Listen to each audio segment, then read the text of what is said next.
Bom, começando aqui o dia de hoje, foi bem diferente de ontem, que foi um dia direcional tanto no índice quanto no dólar. Os dois foram na mesma direção, os dois foram para o alvo.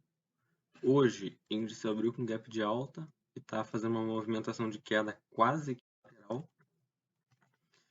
O dólar abriu com gap de baixa e numa movimentação de alta meio lateral, apesar de manhã ter sido uma porrada, mas no resto do dia, ou seja, eles estão mais ou menos correlacionados inversamente, o que é bom. Só que nenhum deles está fazendo bons movimentos de pivô nem nada, porque o dólar, por exemplo, aqui começando. Era para começar pelo índice, mas tanto faz, vou começar pelo dólar. No modelo que eu trabalho, não deixou nenhuma boa entrada, porque ele foi reto primeiro de manhã e de tarde não aconteceu nada, basicamente. De manhã ele abriu de uma forma interessante. Se for pegar essa bandeira daqui, que estava no dia de ontem, né? Que o segundo alvo não foi atingido ontem, foi atingido só hoje. Ele abriu rompendo o segundo alvo e confirmando, entre aspas, o rompimento, né? Entre aspas, por quê? Porque é raro, depois de um dia que nem ontem, que caiu. Achei que tivesse caído mais, mas enfim, que ficou basicamente direcional, caiu bastante. Hoje abre com gap e vai continuar caindo e seguindo o alvo. Geralmente ele dá um repique. Só que quando ele geralmente dá esse repique, eu não considero o alvo o terceiro alvo, ou o alvo que for. Eu prefiro pegar alvo intraday, porque senão fica muito complicado para trabalhar. Fica um alvo muito longo e geralmente não atinge. Por exemplo, aqui poderia se considerar uma entrada, no rompimento do candle das 9h40. Só que tem dois problemas nessa entrada aqui. Assim, tecnicamente até parece ok, porque ele veio caindo. Ah tá, só para contextualizar, esse Fibo é do topo de ontem com fundo de hoje, tá? Quando ele começou a chegar perto do fechamento, eu já tracei o Fibo. Ele bateu aqui no 38.2, deixou esse padrão de reversão, quase como um 2, 3 de venda. Eu não gosto desse padrão, por quê? Porque ele geralmente se dá ao terceiro candle abaixo da média. E o que eu gosto de fazer é que nem ontem, o candle regrediu na média e logo depois fecha abaixo e rompe. Então, no caso fosse para cima, né, seria a média aqui, enfim, é o inverso, né? Só que aqui ele cruzou a média, apesar dela estar virada para baixo, ele rompeu e não daria para vender aqui porque ele estava acima da média. E aqui o stop fica muito longo, não é legal, perto das 10 horas antes de abrir o mercado à vista. E hoje às 9h30 também teve o discurso, não sei, alguma coisa do Banco Central Europeu. Confesso que não me lembro, se não me engano era isso. Então podia mexer com o mercado e quando tem algum pronunciamento relativamente importante não é bom operar. Quem fez essa entrada aqui estopou. Depois não deu nada, ele fez quase como uma congestão para reverter aqui, né? Esse padrão.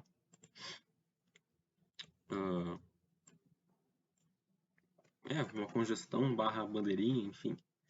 Não é operável. Esse rompimento aqui eu fiquei feliz, achei que ia dar um movimento de baixa. Nesse candle aqui que deixou esse puto pavio, um pouco antes de fechar, tipo 30 segundos antes de fechar, ele tava um candle branco de alta, tanto que eu já tinha deixado a venda aqui embaixo. Só que eu tirei a venda porque ele acabou não fazendo pullback no candle. No candle que eu digo, ele não fez um candle de alta, ele fez um pullback oculto dentro do próprio candle. Tava mais ou menos aqui, em 30 segundos ele despencou. Eu não gosto disso, por quê? Porque daí operar esse tipo de pullback, ou seja, ele rompeu toda a zona de Fibo, aí ele faria um mini pullbackzinho para fazer um topinho, um fundinho pequeno, dá para operar, só que tem que realmente fazer um pullback. Aqui ele foi oculto, foi dentro do próprio candle, eu não gosto. Daí seria nos 2 minutos, basicamente, né? Que ele realmente fez um pullback, mas 2 minutos é loucura operar. Então, se alguém fez isso aqui também, foi estopado. E depois não deu mais nada de horrível no dólar. As duas entradas eu optei por não fazer, teriam dado stop as duas. Uma de 12 pontos e a outra de 11. Depois não deu nada.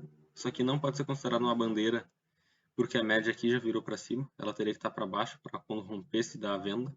e quando ele rompeu, por causa nesse candle aqui, a média estava para cima. Então horrível, realmente horrível. No índice eu achei que ia ser bom. Ele abriu um gap de alta, começou a cair, né, o fundo do topo e fundo de ontem. Ele fez a primeira movimentação quase como se fizesse um fundinho duplo para romper para cima. Não fez, deixou um fundo duplo, quer dizer, deixou um fundo duplo aqui, deixou um topo duplo aqui. Aí eu, porra, vou traçar uma bandeira então. Isso aqui tá com cara de bandeira. O problema dessa bandeira é que ela é muito larga e durou por muito tempo. Eu não gosto de bandeira assim, eu gosto de bandeira mais curta. Como a do dólar que deu ontem, né?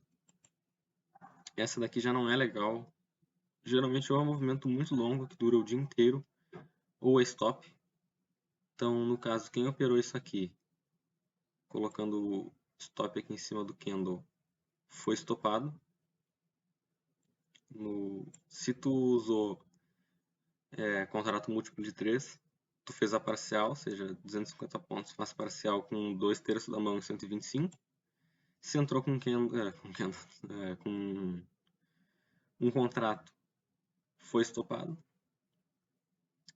Se deixou aqui em cima, não foi estopado, independente se é com 3, com 6 ou com contrato.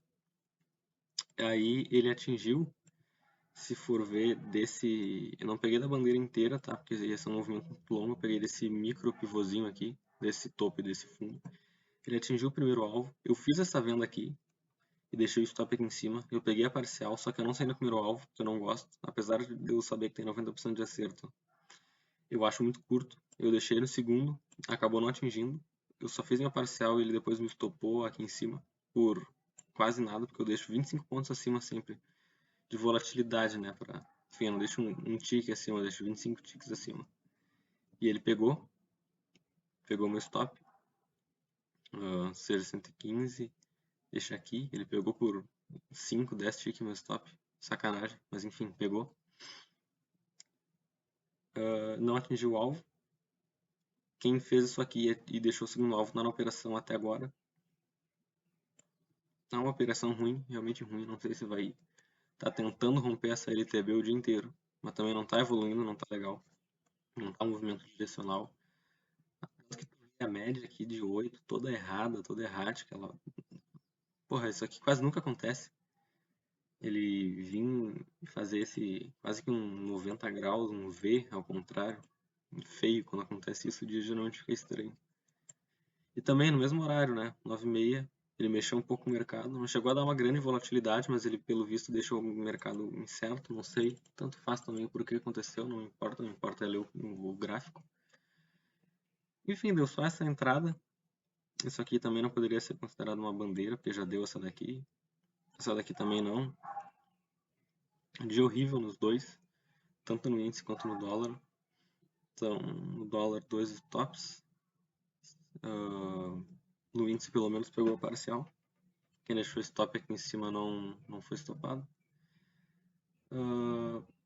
Eu, por mim, hoje acabou o dia. Não tenho mais nada a se fazer. Não vou procurar por nova entrada. Mesmo que dê no final da tarde, que geralmente na última hora de pregão às vezes acontece alguma entrada boa, mas em dia assim é melhor não superar. Melhor esperar só os dias que nem ontem, por exemplo, ou anteontem, que estavam direcionais, são dias bons de operar. Tu bate o olho e já vê a entrada. E é isso, o dia de hoje foi isso, bem complicadinho. Quem teve paciência pegou essa entradinha aqui no índice, não foi estopado. Quem fez aquelas entradas de merda no dólar foi estopado, né? Tem que ter paciência, não adianta fazer qualquer coisa. E é isso. Um dia de cada vez aí no mercado. Que o que importa é o longo prazo, né? Ficar caçando topo e fundo, ficar operando LTB, bateu, vou vender, fez fundo, vou... Não, isso aí não adianta. Tem que ser cirúrgico. Poucas entradas, uma, duas entradas no máximo por dia. Que a taxa de acerto vem, né? Conforme o tempo. Eu tô pensando em fazer, final de semana, um vídeo bem explicado do método que eu uso aqui para operar. Não é muito difícil, qualquer um que já sabe o mínimo de análise técnica Fibonacci entende. Mas eu vou fazer melhor, explicando detalhadamente, para, enfim, até para ficar aí como registro, né? Para quem quiser ver.